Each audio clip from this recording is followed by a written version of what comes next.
ચતુર માજી એક ગામમાં એક ઘરડા માજી એકલા રહેતા હતા. એમને આનમાં એકમાત્ર દીકરી હતી જે પરણેલી હતી અને પાસેના ગામમાં રહેતી હતી. એક દિવસ માજીએ એની દીકરીને મળવા જવાના નક્કી કર્યું. એ ગામમાં જવા માટે એક જગા લમાથા પસાર થવા પડતા હતા. માજી જ આંગલમાંથી જઈ રહ્યા હતા ત્યારે એક સસિંહ આવ્યો અને માજી નેખવે લાગ્યો કે ઘણો જ ભખુયો એટલે તેને ખાઈ જશે. માજી ઘણા ચતુર હતા. તેમણે સિંહને મૂર્ખ બનાવવાનો રસ્તો સવચાયો. માજીએ સસિંહને કહ્યું, હાઉ તો ઘણી ઘરડી હા, ઘણી દુબળી પાતળી હા. તાવને ખાઈશ તો તને શાવ મળશે? પહેલે મને મારી દીકરીને ઘરે જવા દે.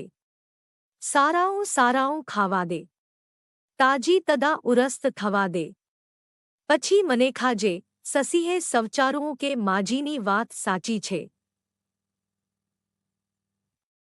આવા દુબળા પાતળા માજીને ત્યારે ખાશે તો એને ક્ષાઉંધ મળે. માત્ર હાડકાં જ ખાવા મળશે.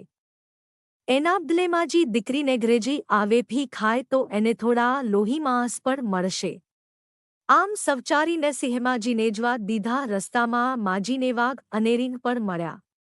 એમણે આ જ ગુતત વાપરીને એને મૂર્ખ બનાવ્યા. દીકરીને ઘરે થોડા દદસ રહ્યા પછી માજીએ પોતાના ઘરે પાછા ફરવાના સ્વચાર માજી જાણતા હતા કે એમને સિંહ, વાઘ અને રીંગ મળશે ને મારી નાખશે. એમણે એક ગુતત વાપરીને મોટી ગોળ કોઠી બનાવી. માજી કોઠીમાં બેસી ગયા અને કોઠીને અંદરથી ગબડાવતા જવા લાગ્યા. જ આંગલમાં સસિંહે આ ગબડતી કોઠી જોઈ.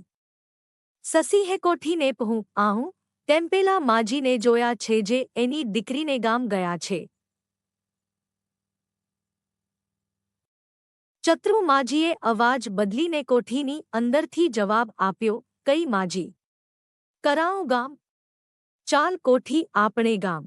આમ કહીને એમણે કોઠીને અંદરથી ધક્કો મારીને ગબડાવવા માંડ્યા. સસિંહ પોતાની મેળે જ ગબડતી કોઠી જોઈને ગભરાઈ ગયો અને રસ્તામાંથી ખસી ગયો. આવી જ રીતે વાઘ અને રીંગ પણ ગભરાઈને ભાગી ગયા. ચતુર માજી સહી સલામત પોતાને ઘરે પહોંચી ગયા.